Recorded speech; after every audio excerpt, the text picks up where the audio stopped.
Hello YouTube, this is Morgan, Airspeed Prime here with my next Boruto anime review.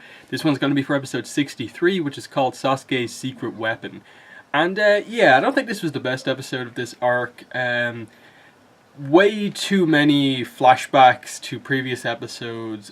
Very much felt like they were kind of using as much time in the episode as possible to put in those flashbacks, showing a couple of them, a couple of scenes multiple times. The content of the episode itself, like what it covers, is fine. It's just there's really nothing particularly amazing added compared to like the original from the movie. Like obviously they have some of the other characters talk a little bit more. They emphasize obviously the idea of what's going on here a bit more. But just the core of what happens here is basically reflecting on the aftermath of what's happened. Boruto, I suppose, properly realizes the kind of error of his ways, begins to see Naruto in a new light, and we come back to this idea of him looking at Naruto as he was kind of previously, not as he was now, and kind of realizing that, you know, this is what you have to go through, the hard work that he did to get to the point where he always wanted to be. And again, Sasuke being like, you are the one who someday will be able to defeat him.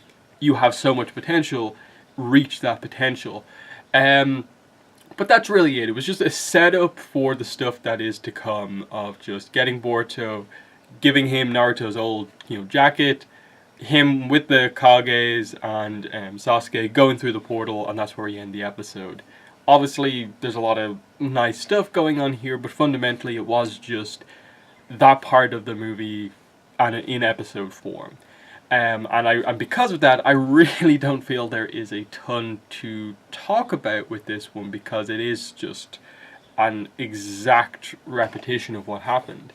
And especially I think this one coming after a 2-week break this time out, and that there was no episode last week, it feels really weird that we came back and like this is what we get, which makes me hope that because they had a week off, and then it seems like half of this episode almost was recap stuff, that we should hopefully be getting some really good animation for the finale of this arc over the next, I suppose, 2-3 episodes, depending on how much they want to expand out. Urashiki obviously still is kind of like the new aspect that needs to be resolved, so that's like a potentially whole new aspect that needs to come into play. But as I said, in terms of the main plot, what they needed to do, this obviously got things into position quite nicely, and did the good job of doing the thing that they needed to do, just kind of Boruto's, I suppose, respect for Naruto, getting that to the point where it needs to be, and setting up that when he talks to Naruto in the next episode, it's going to be a big moment now that he understands him better. So, stuff is set up well, but as I said, like this wasn't a particularly like notable episode as such, but it plays its role. It's one of those type of episodes. It's always frustrating when you're like in the middle of like a bunch of good episodes and suddenly they decide, oh yeah, we'll just recap everything for a while, which works okay, but like you definitely get the impression if you cut out all of the flashbacks here, like, you get to the end of this episode in like 10 minutes or something like that. Like, they could have had probably half of what's going to be a next episode in this one. And this one just felt super, super stretched out to the point where they really didn't need to do as much as they did.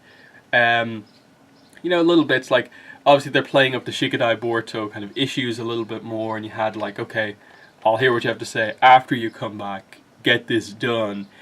So, still acknowledging that there is going to be some sort of a discussion between them about what exactly happened, probably setting up that, we will fight again.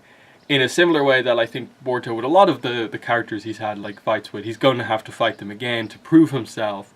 But the idea is that what he's going to learn over the course of, this fight coming up, this arc, is going to make him train more, is going to make him overall better, and it's really going to, I suppose, put him to the next level where he'll probably be able to win those fights. So, it did its job well. I would have liked to have seen some of the stuff kind of hinted at in this episode, given more development. Like, the whole Hinata goes after Naruto and gets, like, injured. Why wasn't that shown?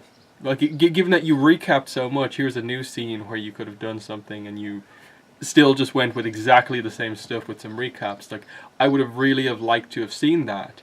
I think we get mentioned that Mitsuki's in critical condition, but he's going to be okay. But that, setting up that the whole Urashiki thing, and I think Gaara explains it a little better, that like he steals chakra, but he basically like steals your kind of knowledge of a jutsu, and so it kind of stops you from being able to do stuff. So I'm wondering how that exactly is going to come into play. In that, will we see him like do some sort of a sage mode thing when he potentially is or is not defeated? Will the characters get their jutsu back? Because I'm wondering now with like Mitsuki, like they've, based on what Gaara more or less said, have they taken away almost his ability to go sage mode for now, and he'll have to like get it back, learn it again, or whatever thing goes on with Urashiki, will that just kind of fix that issue? But yeah, I think that's basically everything that I wanted to say. Definitely the highlights of this episode are, just Boruto like going into the Naruto's office, seeing the jacket there, looking at the picture of obviously him when he was on like Kakashi's team with wearing that same outfit, and just seeing that like, look, there is a picture of him clearly sort of being the loser. Here is the teammate, who like obviously Boruto's opinion is like Sasuke is better than Naruto, but Sasuke directly admits to me that Naruto beat me. Like, what does that say? How did he get from being this loser to getting to be the way that he is? So they're using this as a way for like to give Boruto that kind of moment of being as low as kind of Naruto was. It's obviously hard to ever really kind of get behind the idea that like Boruto has a harder moment, but like the idea of like, did Naruto ever get like this bad of being kind of just 100% humiliated in front of everyone, like, acting like a cheat in front of everyone? Yes, he kind of grew up just with everyone kind of, subtly hating on him, and that being a key part of his arc. So I get what they're going for there. It's hard to ever really try and just compare another character's backstory to Naruto's because of like how much of a defining aspect of Naruto that is. But if they're just trying to make it so that like you hit this low point, and like Naruto, you become you fulfill your potential by basically getting past that low moment and still continuing to work hard. So, that's what we're building towards. And yeah, I just hope they get the next couple of episodes right, expand out what they need to expand out, and just get through the movie arc, and then we can start on the new content, or go directly into the manga content. That's what I'm interested to see what they do. I'm guessing they're probably going to do, as I said, probably 3 episodes. I think 2 is maybe a little quick, but at the same time, it could only be 2, and then maybe they have the 3rd episode sort of be an epilogue, cover the stuff that the movie didn't cover, and also set up whatever's coming next. But I'm not really sure. But yeah, so okay episode. Definitely some issues with this one after waiting 2 weeks for it, but it's still fine. So in the comments, let me know what your thoughts were on this episode. But yeah, that's been the video. Thanks for watching, and bye.